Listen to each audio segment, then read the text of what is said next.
Olá pessoal, tudo bom? Vamos continuar então falando um pouco sobre os vertebrados, né? Então, como a gente já viu, que define os cordados, essas características, notocorda, cordão nervoso dorsal oco, fênix faríngea, cauda pós-renal, endóstilo, todas essas 5 características estão presentes dentro dos vertebrados, entre outras características derivadas desses grupos e dessas estruturas, que se tornam cada vez mais complexas e variadas dentro de vertebrados, né? E dentre outras características diferentes dessas que surgem aí dentro dos vertebrados, ok?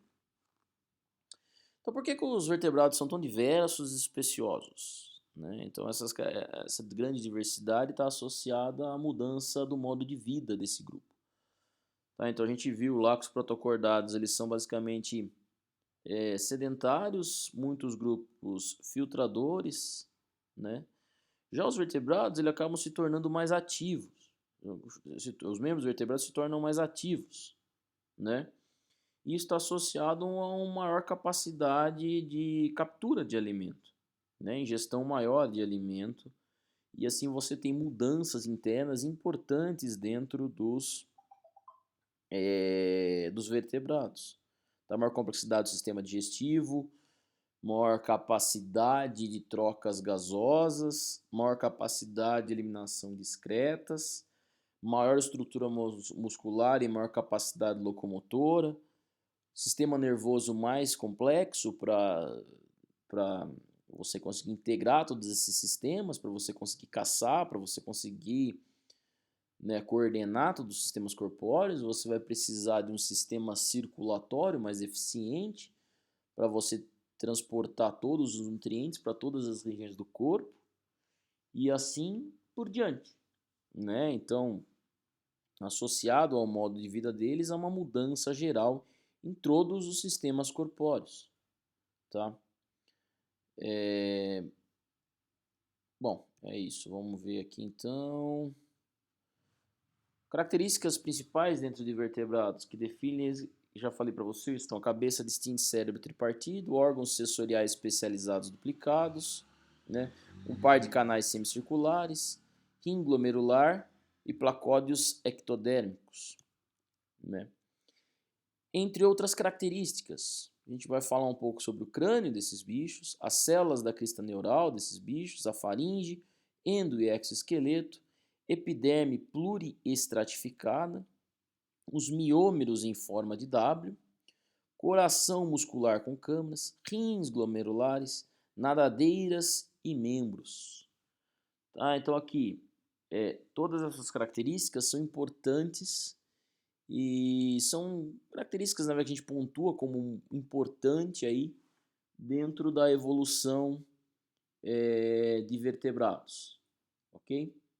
Então, o que a gente poderia falar? Vamos olhar aqui para um cordado ancestral. Aqui então a gente tem a estrutura interna de um cordado ancestral. A gente já falou bastante sobre isso, né? As finas faringes aqui, tubo neural dorsal aqui, a notocorda aqui ventral, né? O endóstilo, que depois nos vertebrados, aqui na verdade um vertebrado ancestral, dá origem à tireoide. A gente tem aqui a parte de estrutura do coração, né? Cauda. Vertebrado ancestral, o cérebro é mais complexo, o cérebro é tripartido. A gente formação das vértebras aqui, ao redor do tubo neural.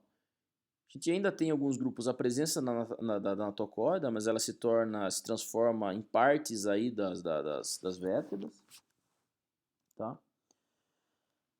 Então, a tireoide, estruturas aí, a nadadeira aqui de um peixe, bem mais complexa, né? Uma nadadeira raiada, com estruturas ósseas, mais adaptada a uma locomoção rápida.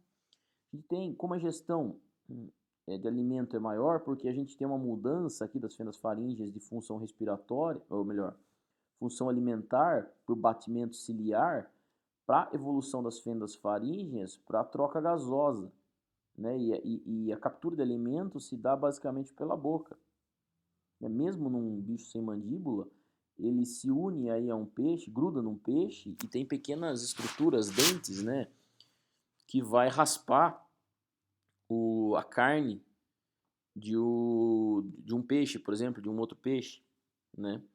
Então é ingerindo aí porções, pedaços de fluido mesmo do corpo e sangue, pedaços de escama, tudo pro seu sistema digestivo, que se torna mais complexo também. O sistema digestivo se torna mais complexo com o surgimento do pâncreas, órgãos anexos ao sistema digestivo, né? Você tem aí, por exemplo, o intestino humano. Vamos pensar na complexidade pensando no intestino humano e de outros grupos aí. Nós ingerimos alimento rapidamente, né? A gente tem um metabolismo mais acelerado, então a gente precisa de mais alimento. Então a gente tem um sistema mais complexo. A gente tem já uma estrutura para mastigação na boca, depois a gente tem o esôfago ligado ao estômago, que é uma dilatação do próprio tubo para manter o alimento ali dentro.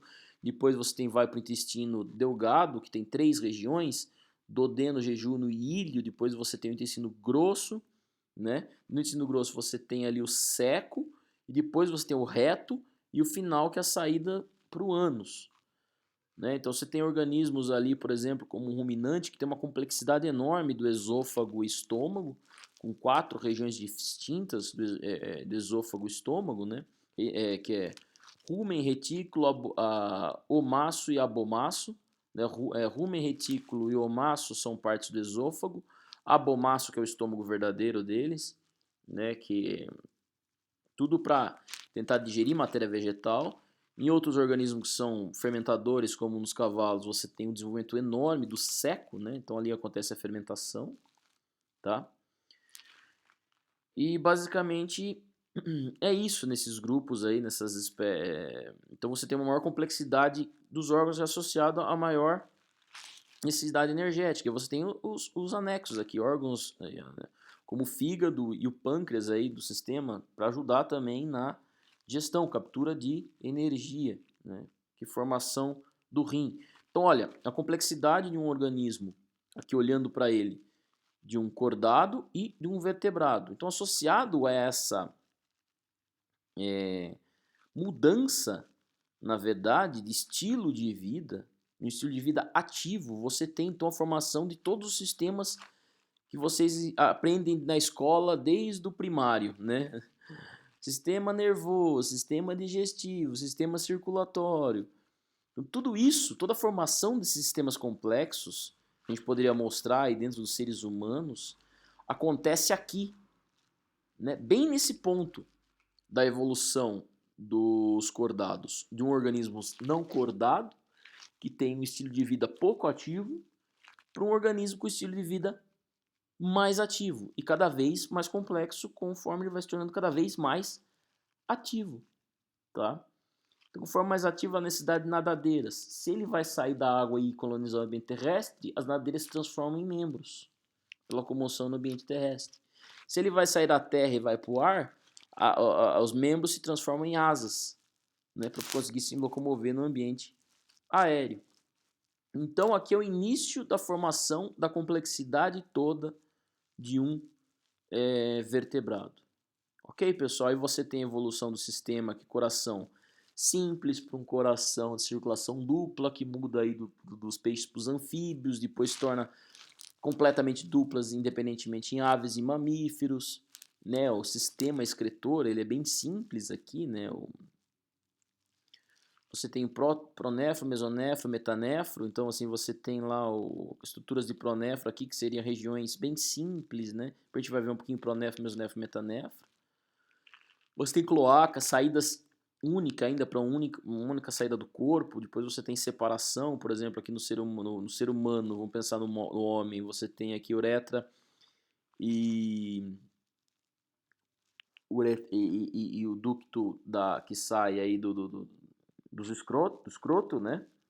Que vai levar os espermatozoides, separado do intestino. Mas na mulher não, na mulher você tem o canal da vagina, você tem a uretra e você tem a saída do sistema digestivo, né, o ânus. Você tem 3 saídas aqui, né, uma maior complexidade, uma maior diferenciação aí desses sistemas mais simples, que é uma abertura só para transportar espermatozoide, transportar os excretas e transportar resíduos do sistema digestivo, ok? Bom, já falei demais só nesse slide, que deveria ter falado nesse. Maior aqui para vocês bloquearem. Ok, pessoal? E tudo isso, claro, se você tem um estilo de vida ativo, vamos pensar aqui no cérebro tripartido, 3 regiões diferentes aqui, a gente vai olhar um pouco sobre isso. E ao redor dele uma região de proteção chamada de crânio, né?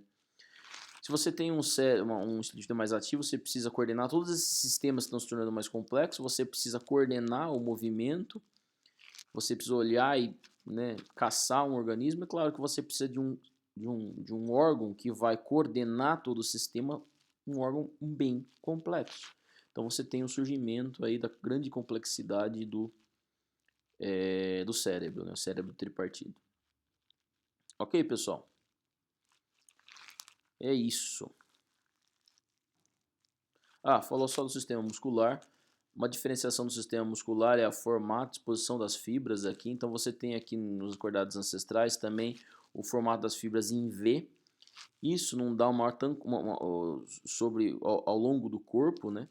Isso dá uma complexidade que não é tão grande quanto o que a gente vê dentro de um vertebrado ancestral. Aqui a mudança de disposição das fibras em W, né? Então você tem fibras em disposições diferentes e mais complexas do que você tem aqui em formato de V nesses cordados ancestrais, por exemplo, dentro de anfíoxos. Então um padrão de movimento aqui ele se torna cada vez mais complexo, tá? Vocês veem esse padrão aqui de W e depois a partir desse padrão você tem uma formação de infinitos outros padrões, principalmente dentro de quem? Dentro de tetrápoda, né? Por quê? O que tem dentro de tetrápoda? Organismos que se locomovem no ambiente terrestre. Aí você não pode ter simplesmente uma fibra distribuída numa mesmo sentido, mas você tem fibras aí distribuídas em vários e vários sentidos diferentes. Ok? Por exemplo, seres humanos, os músculos abdominais dos seres humanos, músculos dorsais, né, distribuídos em várias direções, aí permitindo um movimento bípede sobre a Terra. Falar um pouco sobre o crânio. Então, a primeira característica que a gente vai falar aí dentro dos vertebrados é o crânio. O crânio é dividido em 3 componentes, basicamente dermatocrânio, condocrânio, esplanctocrânio. Tá? Eu não vou entrar em detalhes nisso, porque é muita anatomia, mas vocês têm que saber que isso é dividido em 3 partes. O dermatocrânio, ele é a parte mais superficial aqui do crânio, tá? Essa região vermelha, ok? E são esses ossos dérmicos e superficiais, eles formam o teto, né, do crânio, formam regiões da órbita, o teto da boca e algumas regiões da cobertura branquial, tá? Presentes em aves e mamífero e foi perdido em alguns grupos, né, principalmente aqui em Cyclostomata e Chondrichthyes. Você tem basicamente partes de cartilagem e Cyclostomata uma disposição diferente aí, tá? Não vamos olhar o detalhe de cada uma das estruturas em cada um dos grupos. A gente tem aqui o condocrânio, que seria a parte profunda e mais antiga, né, ou chamado também de neurocrânio, que está em contato direto ali com o encéfalo, tá? Então essa região ali do crânio, surge primeiro então na formação do condocrânio, surge primeiro uma cartilagem e essa cartilagem é substituída por osso endocondral, né? Osso endocondral, a própria definição de osso endocondral é essa, na verdade, cartilagem que é substituída por osso durante o desenvolvimento, tá? Depois você tem o esplancnocrânio, que ele forma alguns elementos esqueléticos da esplancnopleura, né? A parte endodérmica. Tá, pessoal, não vamos entrar em detalhes muito nisso, só vocês saberem a diferenciar essas 3 características aqui já é o suficiente, ok? O encéfalo ele tem 3 porções, então o encéfalo tripartido, né? Sistema nervoso central aqui tripartido, prosencéfalo, mesencéfalo e romboencéfalo. Aqui durante o desenvolvimento. Então você tem aqui as 3 principais regiões aí do cérebro, prosencéfalo, mesencéfalo e romboencéfalo. O prosencéfalo, ele pode se diferenciar aí no adulto em telencéfalo e diencéfalo. O mesencéfalo vai continuar com o nome de mesencéfalo. E o romboencéfalo pode se diferenciar em metencéfalo e mieloencéfalo. Aqui, ó, a gente tem as regiões do prosencéfalo no cérebro humano. O prosencéfalo ele vai dar origem basicamente ao córtex, corpo caloso, aqui do centro, né, do cérebro, regiões do tálamo. Essa região aí que conecta o prosencéfalo com o romboencéfalo é chamada de mesoencéfalo, que está no meio aí. O romboencéfalo dá origem a regiões como, por exemplo, o cerebelo, o bulbo, que liga aqui a medula espinhal, né? E a ponte, uma região também chamada aqui de ponte. Tá? Então, basicamente, o que a gente tem é isso. Então, eu só queria que você soubesse, então, por exemplo, quando a gente falar em o que é mieloencéfalo e metencéfalo, são originados do romboencéfalo. Quando a gente falar de diencéfalo, telencéfalo, são originados do prosencéfalo. E aqui são as regiões, o cérebro é chamado tripartido, são 3 grandes regiões que vão se diferenciando até formar toda a complexidade aí do cérebro, ok? Isso é uma característica diagnóstica aí de vertebrados, ok? Bom, aqui eu mostrando só as regiões que dão origem. Então, romboencéfalo, mielencéfalo, metencéfalo. Então, aqui ele dá origem ao mielencéfalo, por exemplo, à medula oblonga, o metencéfalo ao cerebelo, o mesencéfalo aqui ao teto, regiões também da pituitária, o diencéfalo, outras regiões da pituitária, glândula pineal, e o telencéfalo dá origem ao córtex e bulbo olfatório, entre outras regiões aqui próximo ao córtex. Tá? O hipotálamo também é originado do diencéfalo. Ok? Crânio. Então, o crânio, por que é importante esse crânio aí? Ele que circunda e protege todas as estruturas do sistema nervoso central, né? Ele também circunda e protege os órgãos dos sentidos. Os principais ali, como a visão, o olfato, a audição, né? O crânio, nas lampreis, na feiticeira, ele é basicamente formado por tecido fibroso. Nos tubarões é uma caixa cartilaginosa e em todos os outros vertebrados são uma estrutura óssea. Tá? Então ele protege, de uma maneira geral, todo o encéfalo, né, o cérebro. A posição da notocorda, ela é ventral ao tubo neural. Então a gente tem aqui no início da formação, então, o cérebro tripartido, como a gente estava falando até agora. Depois você tem aqui o cordão nervoso dorsal oco.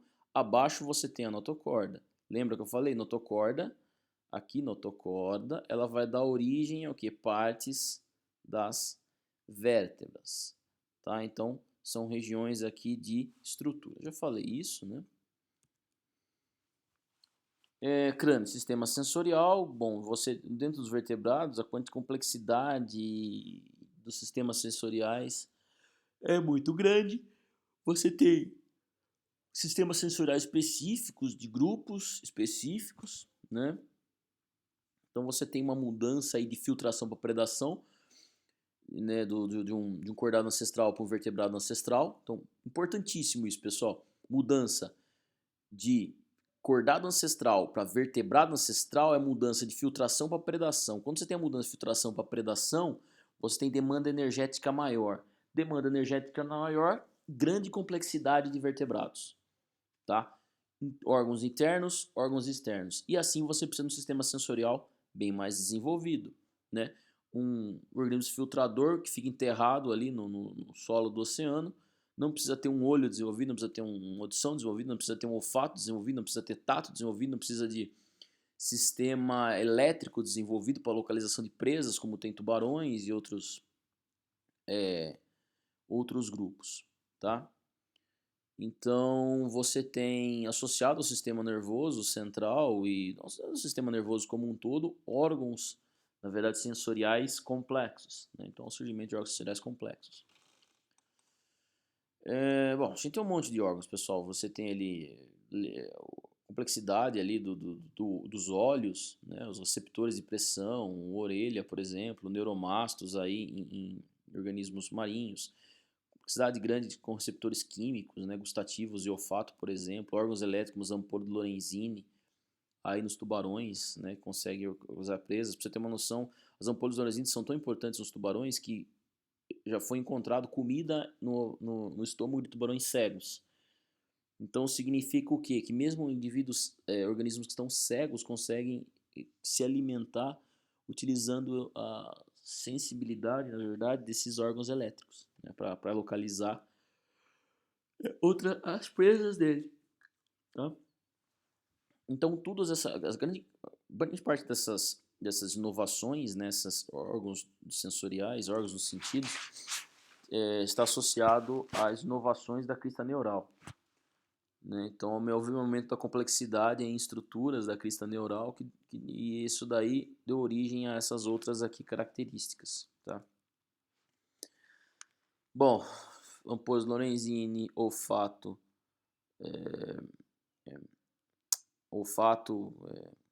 esqueci o nome desse.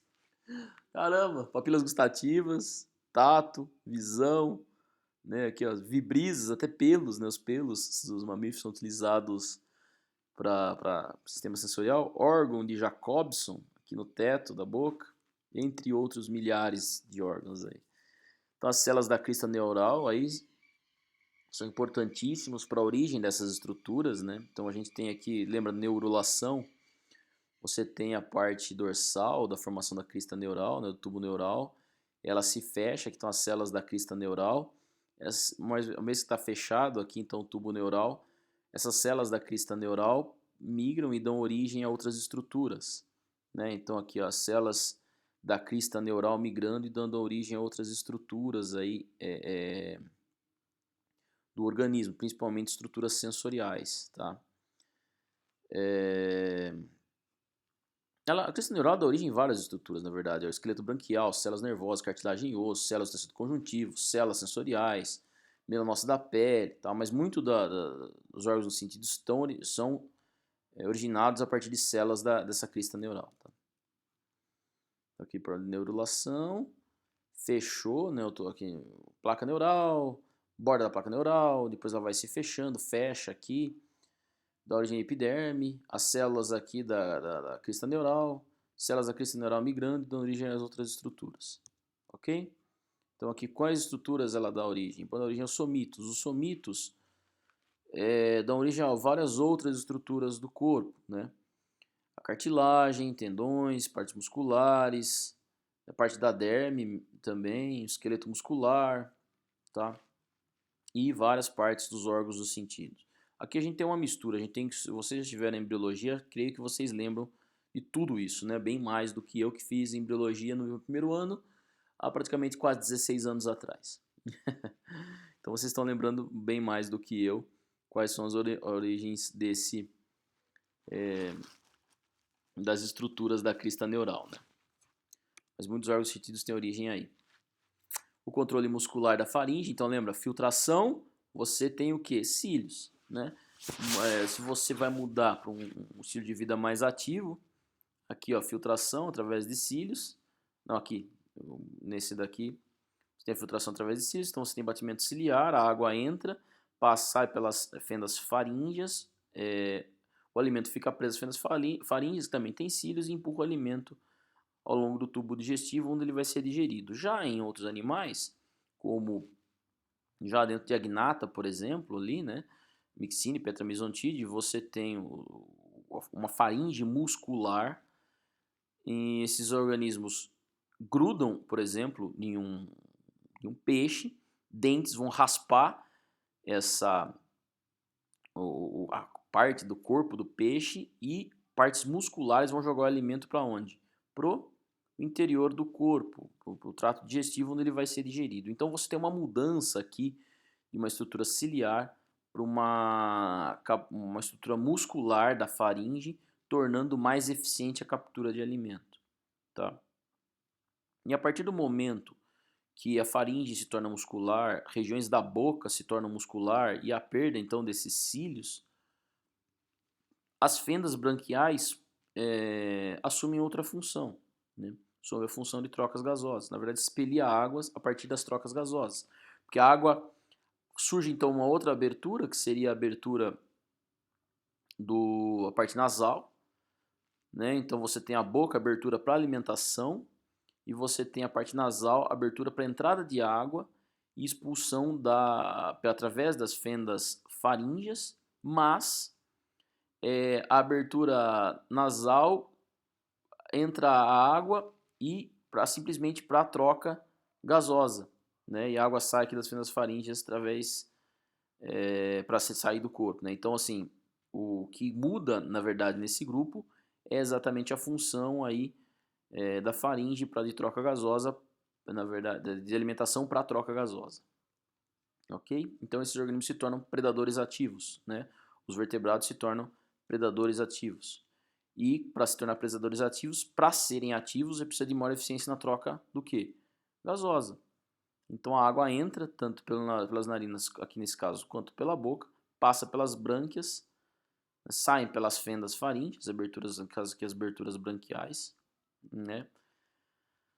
E onde realizam aqui as trocas gasosas, ok? E a boca tem uma ligação aí com o trato digestivo para a ingestão de alimento e toda a estrutura aqui para alimentar agora é muscular, ok?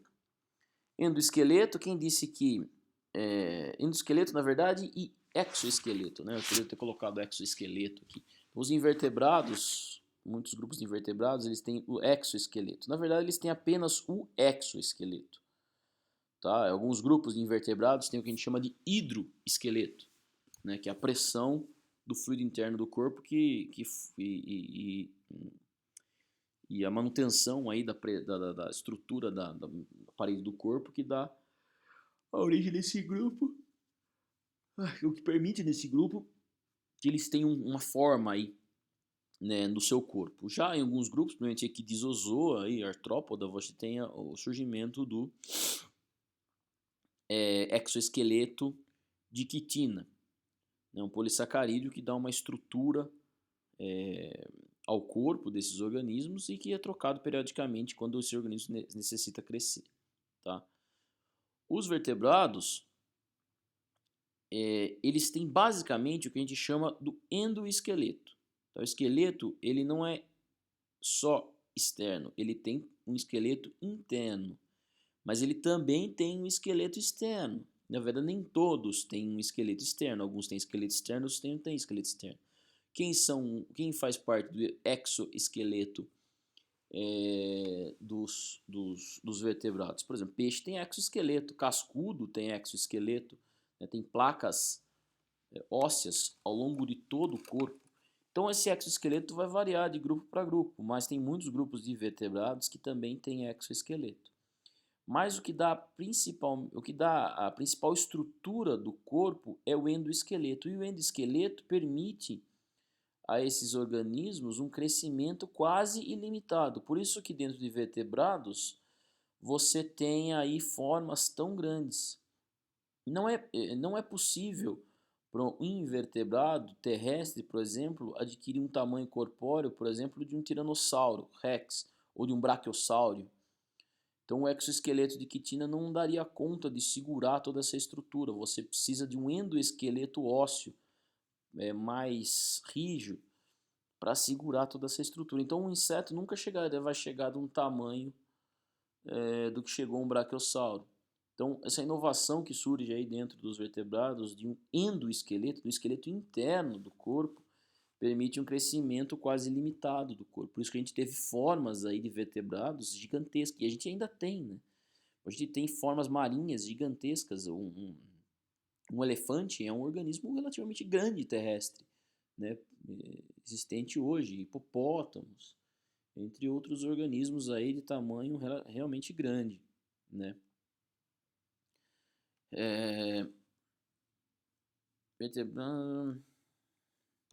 Bom, é isso. Então você tem ali um crescimento quase ilimitado do tamanho do corpo, né, de organismo devido ao do endoesqueleto, né? Esse aumento do tamanho do corpo é inversamente proporcional ao consumo de energia. Então, por isso que a gente tem também grupos de tamanho de corpo tão grande. É claro que se em termos absolutos, um organismo de corpo muito grande vai gastar mais energia do que um organismo de corpo pequeno. Porém, se a gente pensar em custo energético por grama de corpo, né, por grama corpóreo, gasta energia por grama de corpo, um organismo que tem um tamanho muito grande vai ter um consumo e um gasto energético menor do que um organismo pequeno. Tá? Então, por exemplo, um rato consome mais energia por grama corpóreo do que um cavalo, por exemplo, do que um ser humano. Tá? Então, isso acaba sendo, de certa forma, vantajoso também para o aumento do tamanho do corpo, em várias linhagens. Você tem uma linhagem relativamente grande, você não precisa consumir tanto alimento por grama de corpo. Né? Então, se você tem organismos, por exemplo, como um beija-flor, que é um organismo muito pequeno, então, e tem um metabolismo acelerado, você precisa se alimentar o tempo todo. Né? Então, praticamente você vive para comer. É assim com alguns roedores também, e alguns grupos aí de mamíferos que têm um metabolismo muito acelerado. Porque a quantidade de energia por grama de corpo que ele necessita para se manter vivo é muito grande. Já um brachiosauro, a quantidade de energia que ele precisava para se manter vivo por grama de corpo é pequena. Claro que se ele tem 30, 40 toneladas, ele vai acabar comendo meia tonelada por dia. Mas em termos de tamanho corpóreo, ele não precisa consumir tanto, em termos de grama, de quantidade de energia por grama corpóreo, ele não precisa consumir tanto, né, alimento. Se ele tivesse a necessidade do mesmo consumo de um beija-flor, por exemplo, um organismo de 40 toneladas, ele teria que se consumir 40 toneladas de alimento por dia, mais ou menos o que um beija-flor consome. Ele consome basicamente o seu próprio peso corpóreo por dia em alimento. Né? Tem vários exemplos assim na natureza. Uma outra vantagem, né, o esqueleto interno do corpo ele não surgiu primeiramente para dar sustentação. Uma das hipóteses para o surgimento desse esqueleto interno do corpo mineralizado, né, que é o que dá resistência, porque na verdade uma notocorda simples, tecido fibroso, não dá grande resistência para ter um corpo do tamanho de um brachiosauro, mas um tecido ósseo, vértebras resistentes, com certeza dá a estrutura necessária, né, a resistência necessária, o corpo, né. Mas então inicialmente não surge para dar estruturação ao corpo. O que surge, a hipótese mais provável é que esse endoesqueleto serviu como um reservatório de minerais para o corpo. Né? Então ali começou a se depositar fosfato, começou a se depositar cálcio, entre outros minerais. E esses minerais poderiam se tornar disponíveis para o corpo assim que fosse necessário.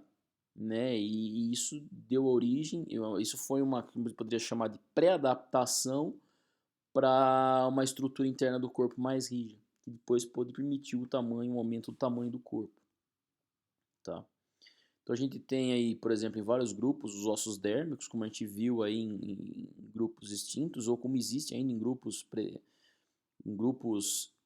viventes, seja em peixes como um cascudo, alguns siluriformes, né, os grupos Loricaridea, qual é o trabalho, ou mesmo grupos de répteis, como crocodilos, tem placas ósseas, entre outros grupos aí que tem estruturas ósseas, parte externa do corpo, né. E basicamente o que a gente tem hoje dentro dos vertebrados é o chamado osso endocondral. Tá? Então, a estrutura óssea interna do corpo é uma estrutura que dá origem a partir da cartilagem. Forma-se primeiro uma cartilagem, depois o mineral vai se depositando sobre essa cartilagem e o tecido vai se tornando cada vez mais mineralizado.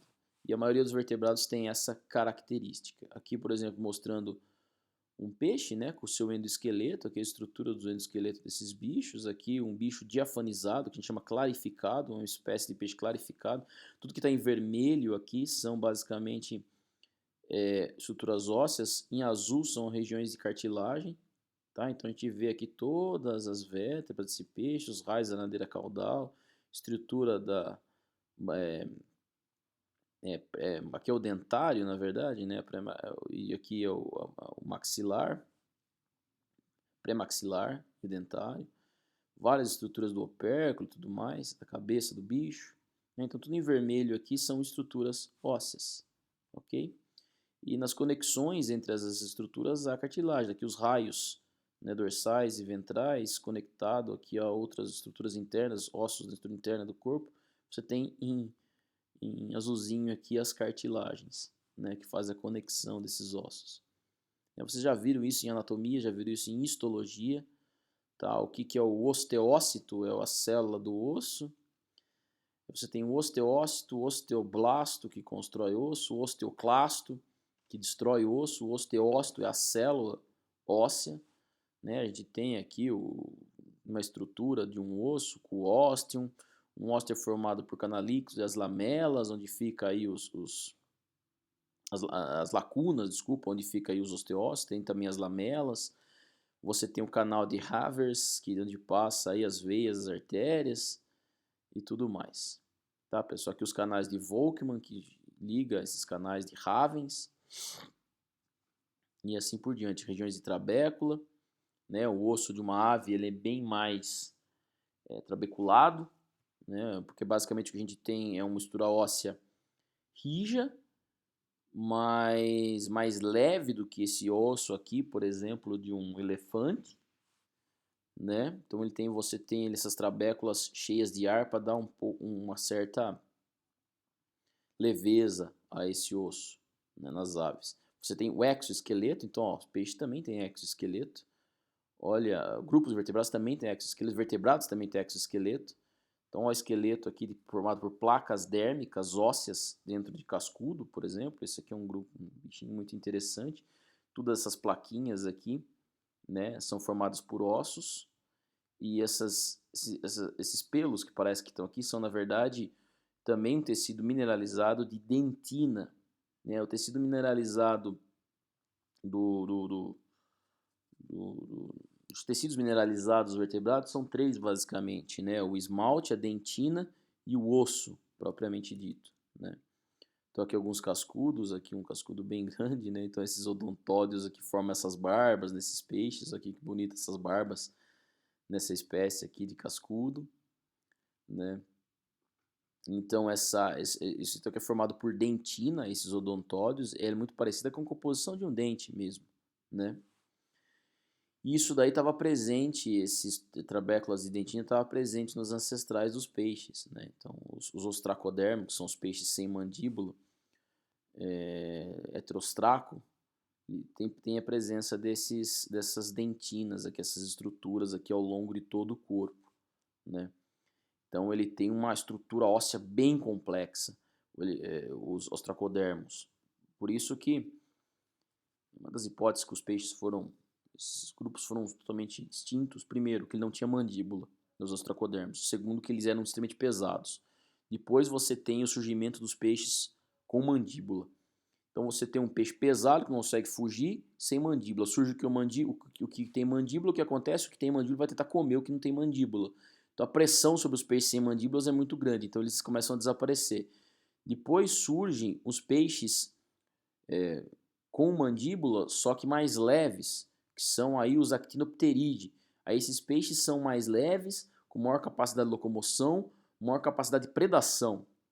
Aí forma uma pressão muito grande para os placodermos, que tem um peso muito grande, não consegue fugir muito bem, tem mandíbulas, mas tem uma estrutura pesada. Então você tem um maior sucesso evolutivo dos actinopteridae mais leves e maior eficiência na predação e locomoção.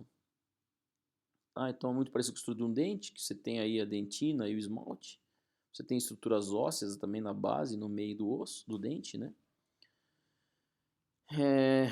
Isso daí, por exemplo, escamas de tubarão também formam essas estruturas aí de dentina e esmalte. tá? A estrutura inicial aí nos vertebrados, acredita-se que é num animal com cartilagem no endoesqueleto e osso no exoesqueleto. Depois o endoesqueleto também foi se transformando num endoesqueleto ósseo, tá? E o exoesqueleto aí também se manteve ósseo. Apesar de a gente ter vários grupos aí de vertebrados que são basicamente formados por cartilagem. Esses daí são os condríctes, né? Esse grupo são os condrícticos, só que isso daí a cartilagem surgiu secundariamente. Um grupo exclusivo que o exclusivo que representa exclusivamente cartilagem quando adulto é um grupo que uma característica que surgiu secundariamente aí, né, dentro dos condríctes.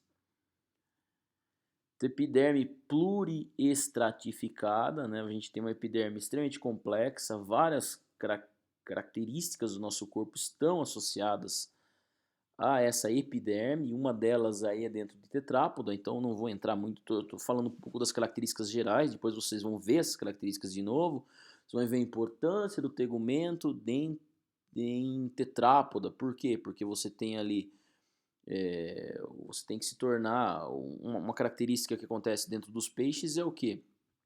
Bom, se você está na água, você não tem problema da falta de água, né? Mesmo os peixes marinhos, que são hiposmóticos, né? Que perdem água para o ambiente o tempo todo, eles estão bebendo água também o tempo todo, né? Para repor essa perda ativa de água. Agora, os de água doce não. A água está entrando o tempo todo no corpo, então eles são hiperosmóticos, reguladores hiperosmóticos, né? A água está entrando o tempo todo no corpo. Então esses organismos também têm problema com água. Mas se eu sou um lagarto e vivo no deserto, quando que eu vou ter disponibilidade de água? Não tem, né? Então eles têm aí uma das maneiras de impedir a perda de água é tendo um tegumento aí, uma pele que proteja o corpo da perda constante de água para o ambiente. Normalmente essa impermeabilização está associado a uma substância chamada, uma proteína chamada queratina, tá? Em sinapse a gente tem basicamente o surgimento da queratina, em diápsida apenas, diápsida a gente tem aí a beta-queratina e a queratina. Tá? A queratina ela é um pouco mais maleável, digamos assim, a beta-queratina ela é mais rija. Um organismo que tem uma estrutura que é formada basicamente por beta-queratina é a pena. Tá? Então a pena, quando vocês pegam uma pena, você vê que ela é dura, né? Então, dentro aí de diápsis, da pele de répteis, tudo mais formado por queratina e beta-queratina, em regiões diferentes aí da escama, tá?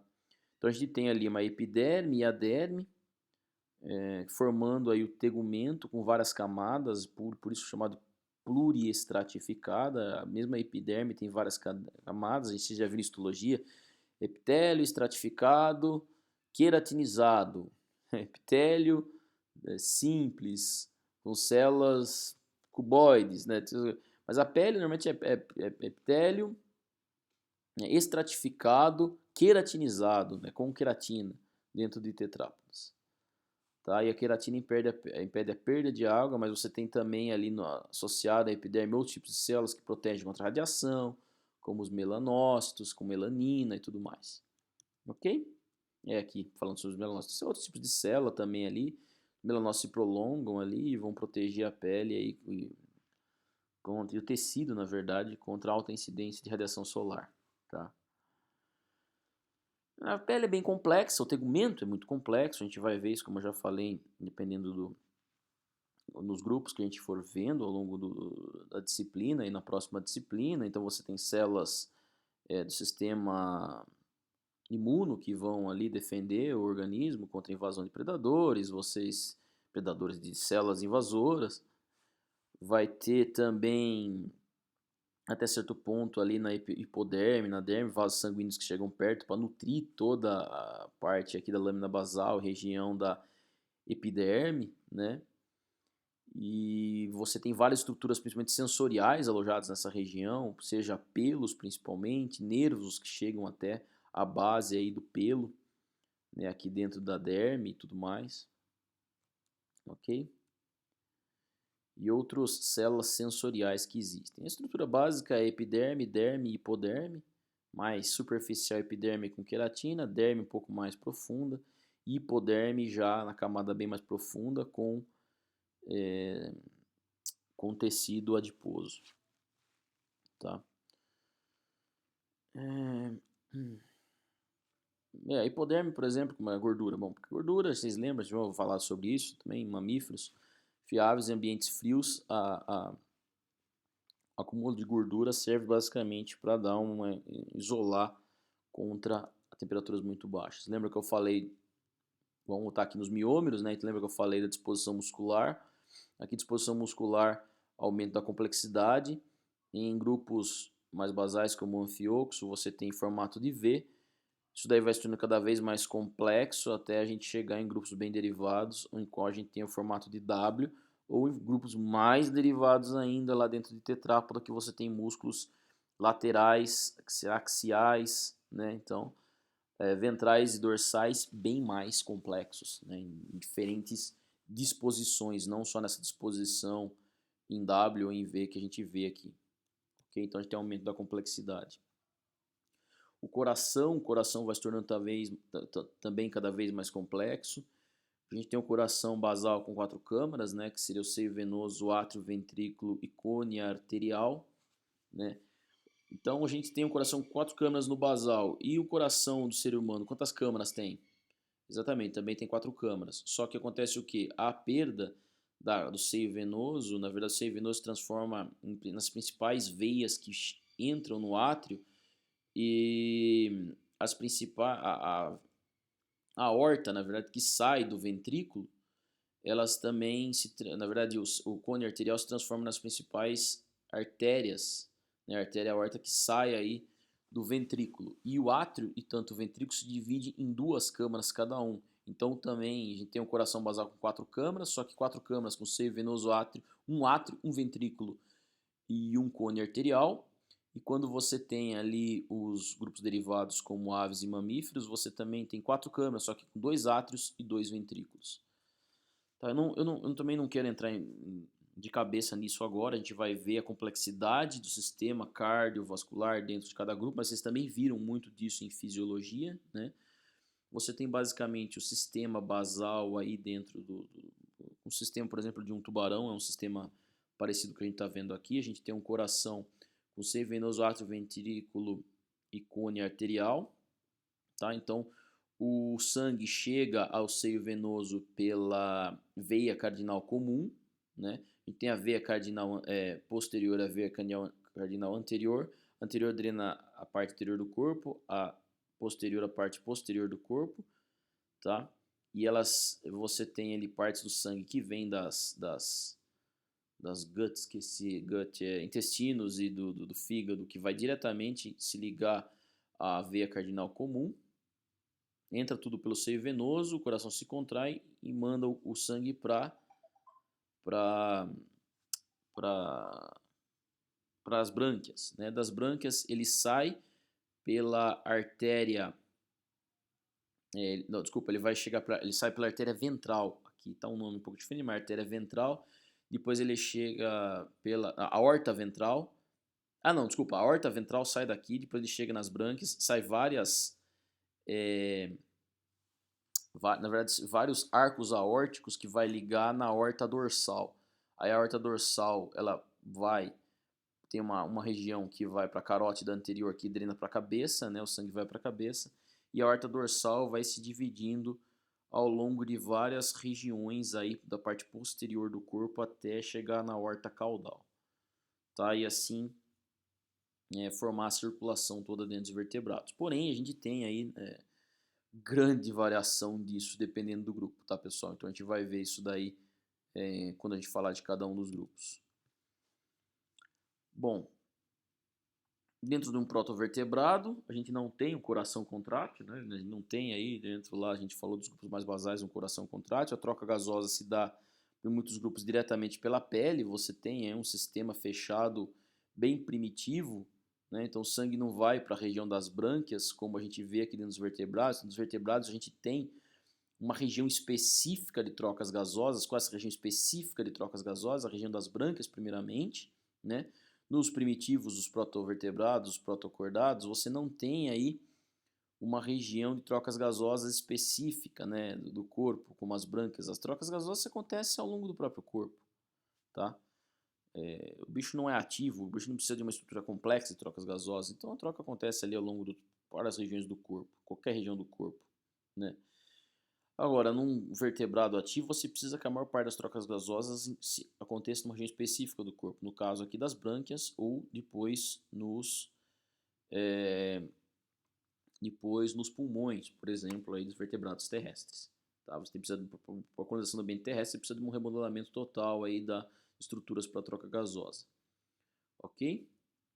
Então aí você tem a circulação aqui do sangue desoxigenado, que seria, né, representado pelo azul, e oxigenado pelo vermelho. Então você tem seria dois tipos, não seria dois tipos de sangue, mas sangue com características bem distintas ali ao longo do corpo, né? Você tem ali os ciclostomados, que também tem essa característica. Os vertebrados basais vão manter essa característica aí, troca gasosa numa região específica do corpo, né? Depois você tem a perda e modificação de todos esses arcos aórticos. A gente vai ver grupo por grupo depois desses arcos aórticos, né? Você tem ali os ciclostomados, tem até 9 arcos aórticos, mas a perda do primeiro arco aórtico.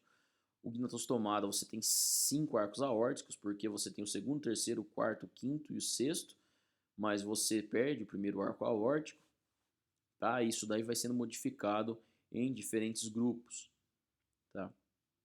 Nos grupos mais basais aí, principalmente nos peixes, você tem uma circulação única. Dentro de alguns peixes pulmonados aqui você já tem o início da circulação dupla. Depois essa é mais pronunciada dentro de tetrápodas. A gente olha mamíferos, uma circulação dupla, mesmo tendo mistura de sangue, pouca mistura de sangue aí no ventrículo, você tem uma circulação separada. E você tem circulação completamente independente aí dentro de aves e mamíferos, tá? Mas a gente vai olhar isso daí em maior detalhe quando for falar desses grupos aí específicos. Bom, pessoal, esses grupos também estão chamados uma das características que define os vertebrados são a presença dos glomérulos, né?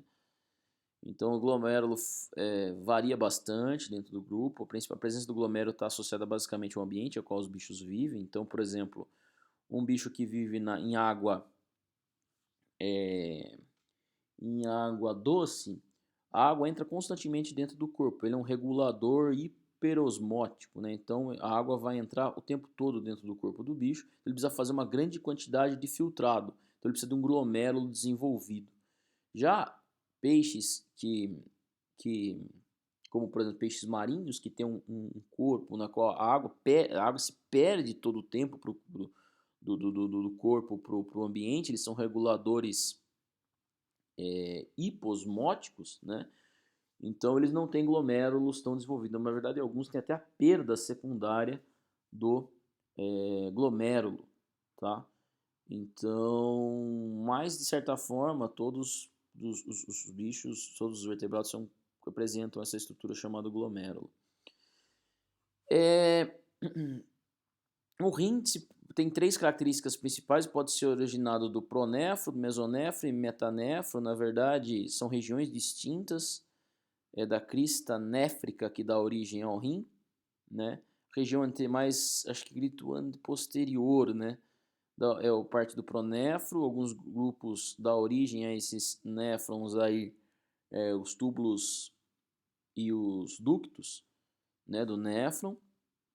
Ele é mais primitivo, é originado dessa primeira parte aí da crista néfrica, alguns da crista intermediária, na parte intermediária, e outros da parte mais, acredito que seja anterior, né, que seria o metanéfro, que se dá a origem ao rim mais complexo aí, que são os rins presentes dentro de muitos mamíferos, aves e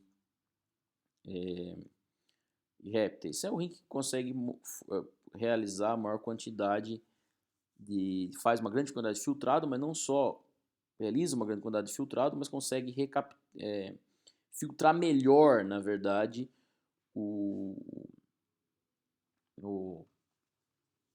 filtrar melhor aí o sangue, né? Porque você teria a recaptação de coisas que não podem ser excretadas do corpo, né? Principalmente proteínas, aminoácidos, coisas que são potássio, cálcio, íons de uma maneira geral, na verdade, e separa a água de todos realmente só os compostos nitrogenados que têm que ser excretados.